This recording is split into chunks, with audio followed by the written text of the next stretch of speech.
Welcome to the virtual office training. Today we will learn very smart shortcuts to increase productivity of office work. Here month, country and sales data are given.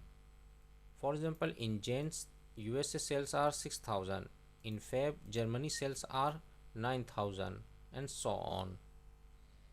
And I want to display this data in readable format and apply some formatting.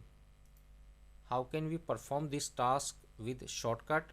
Just press Ctrl T. It will display the create table dialog box and just click OK. Now data are in readable formats. And I want to show here total and here total sales. How can we perform this task with shortcut? Just press Ctrl Shift T. It will display total and show the total sales. If I select the average, it will display the average sales. If I select the count, it will display the total shipments. If I click maximum, it will display the maximum sales. If I click minimum, it will display the minimum sales. If I click sum, it will display the total sales.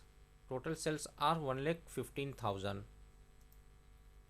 Now I want to show sales in chart format in this sheet. Just press Alt F1. It will display sales in chart format. You can see here. These are three very smart shortcuts which increase your productivity in office environment. Hope this tip will be very helpful for you. Thanks for watching.